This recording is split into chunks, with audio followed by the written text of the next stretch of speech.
मुंबईची लोकल म्हणजे फक्त प्रवास नाही, तर ती एक वेगळी जीवनशैली आहे. रोज सकाळ संध्याकाळ हजारो प्रवासी लोकलने प्रवास करत असतात. याच गर्दीत काही भाविक आपल्या दिवसाची सुरुवात आणि शेवट भक्तिमय वातावरणात करतात. मुंबई लोकलने रोजचा प्रवास करणारे हे भाविक कामावर जाताना आणि परत येताना लोकलच्या डब्यात एकत्र येऊन आध्यात्मिक गीते गात असतात. कितीही प्रचंड गर्दी असो, अंगावर येणारी गरमी असो किंवा मुसळधार पाऊस असो, त्यांचा हा भक्तिमय सूर कधीच थांबत नाही. या गाण्यांमुळे संपूर्ण डबा एका वेगळ्याच ऊर्जा आणि सकारात्मकतेने भरून जातो. थकलेले दमलेले प्रवासीही काही क्षणांसाठी आपल्या चिंता विसरतात आणि या सुरेल वातावरणात हरवून जातात. काही जण टाळ्या वाजवत साथ देतात, तर काही जण मनोभावे एकत्र येत भक्तिमय प्रवासाचा आनंद घेतात.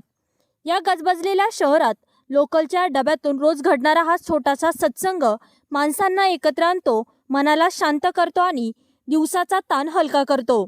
मुंबई लोकलमधील हा भक्तिमय प्रवास खरंच एक अनोखा आणि प्रेरणादायी अनुभव ठरतो. आनंद याचा मिळतो जगाला, आनंद याचा मिळतो जगाला, आनंद याचा कणाकणातून हे दर्शन घडे, कणाकणातून हे दर्शन घडे. हा देव माझा सोयीकडे, हा देव माझा सोयीकडे, हा देव माझा सोयीकडे. रूप नाही रंग, गुण नाही अंग, असा हा अभंग आहे सर्व ठाई, असा हा अभंग आहे सर्व ठाई, असा हा अभंग आहे सर्व ठाई, असा अभंग आहे सर्व ठाई.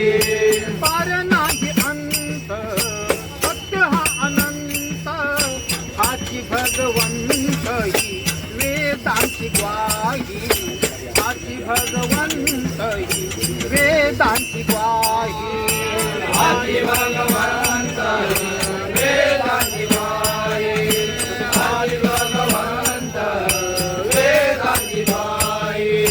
दडवीत याचे ना रूप ना दडे, दडवीत याचे ना रूप ना दडे. हा देव माझा चोरीकडे, हा देव माझा चोरीकडे, हा देव माझा चोरीकडे. सद्गुरु वाणीत ज्ञानाच्या खाणीत, सद्गुरु वाणीत ज्ञानाच्या खाणीत, एकनाथ म्हणे हा लपलेला आहे, म्हणे एकनाथ हा लपलेला